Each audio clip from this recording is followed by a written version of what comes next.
everyone. Welcome to eLearning Today TV. Today is Friday, October 29th, 2010, and this is our Halloween edition. So happy Halloween, everyone. Happy Halloween. So what are you? I'm Minnie Mouse, if you can't tell. What are you? I'm supposed to be a blonde wizard. I see it. And the nails. All right. Well, and we also have our pumpkin here sitting on a bench, so we're very, very festive today. So, we are here to bring you the latest in education and e-learning. Oh, sorry, I'm Lauren Grossberg. Oh, and I'm Lena Gonzalez. Yes. We forgot to the tell you our wizard. names. And if you're not following us on Twitter, I'm at LG Educator. And I'm Learning Chick. And be sure also to check out our website for free teacher and educator resources. Okay, Ready? great. Yeah, feature of the week this week. Very interesting thing I found.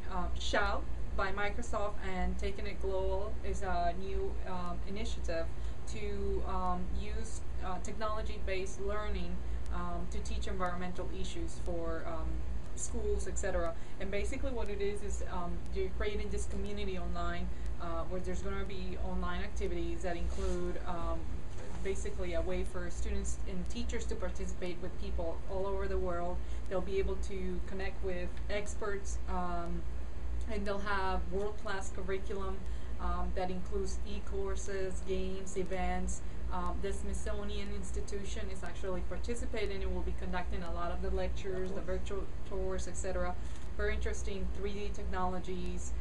They're actually shooting a movie that will be in addition to what they're doing and will explore all the different issues, and they're actually calling it action movie, and we'll have the link to it.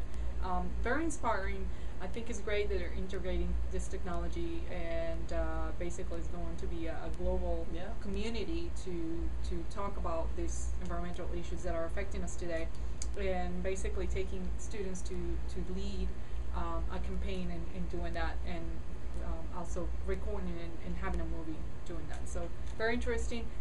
If educators are interested in participating, they're creating a Shout Educator community, and we'll have the link so that you can register to that. Very cool. Yep. Okay. Our video this week is Halloween related, since we're in the spirit. And it's basically like a Halloween safety video for kids. So I think anyone can really use it in the classroom. Parents can show their kids. A whole bunch of ways you can use it. And it's from Hanna-Barbera. So if you're not familiar with like Scooby-Doo and Flintstones and all those famous cartoons, they're actually featured in the video. And basically it just goes through like different scenarios where kids might be in and how they should act in that situation. So for example, telling your parents if you go off somewhere with your friends, or saying thank you after you're trick-or-treating and you get candy. Just little things that are good to remind your kids around Halloween time. And it's also great because it has all those characters in it. So it has like the Flintstone kids and the Scooby-Doo gang. And it's just another resource that you can use. Make sure your kids stay safe during Halloween season and weekend. And you could always use it also just for a general safety kind of thing. So that's our video. Cool. And also related to Halloween is our e-freebies. I found 4 really great sites that are totally dedicated to Halloween. And the first one's actually from Ben & Jerry's ice cream, so kids will probably really like this site. It's pretty much this great big interactive world, and you can click all over the place, and you can go through like a mansion, a graveyard, and you'll find links to like the history of Halloween. You'll find links to games and printables and all different stuff. There's also a flavor graveyard, so you go and you can click on the tombstones, and you can see actually flavors that like they've retired or that aren't being made anymore. So it's cute. And you can also kind of make your own flavors up, and you can look at all the different recipes for Ben & Jerry stuff. So that's a fun site. The next one is Black Dog's Halloween Party.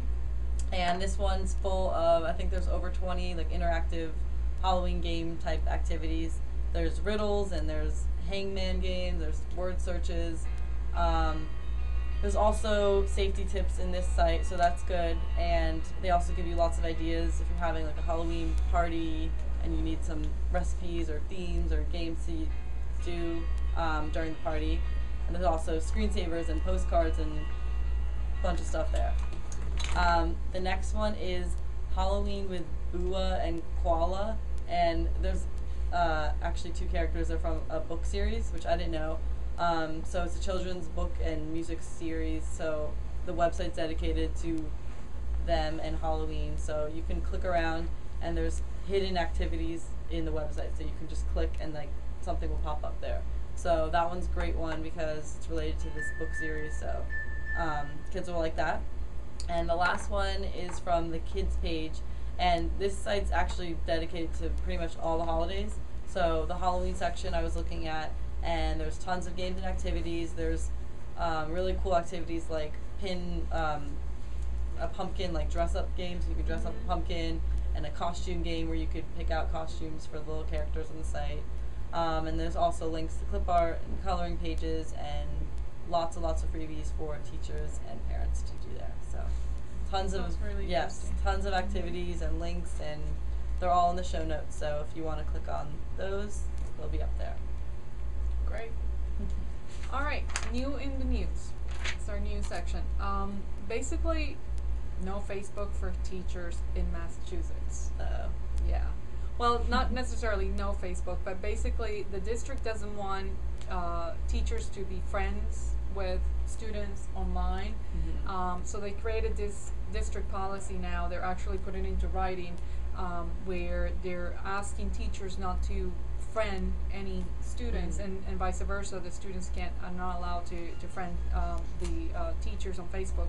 And the goal is really to separate the teachers' professional life and the personal life from what they do in school and so forth, and what they do on Facebook, and to keep the students safe and avoid exposing them probably to some adult content or even other things that teachers may be posting in their Facebook accounts.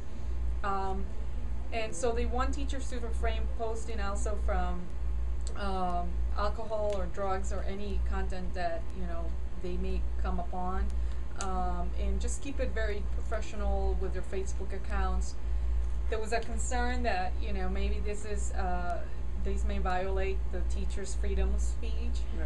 I personally feel, I don't know how I feel about this, because I sort of feel that if you are a teacher and you have a Facebook account, maybe it's not a good idea that they're telling me what to do.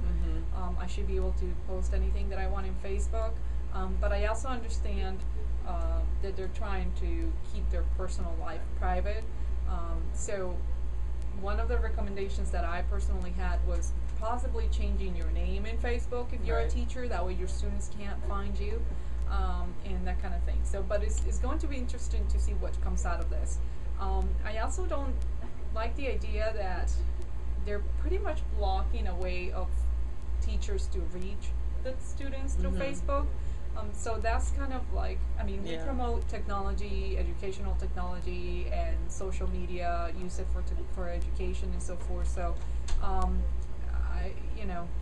this kind of bothers me in that sense. So it'll be great if Facebook could come up with some way for teachers to still be able to have their accounts and share it with their students some way, or maybe create some kind of classroom in technology in Facebook where the teachers can join their students and they're communicate that way. So maybe I'll write to Facebook and tell them that that's a great idea. Create like a classroom instead of groups or pages and that kind of thing. But yeah, so we'll see what comes out of that.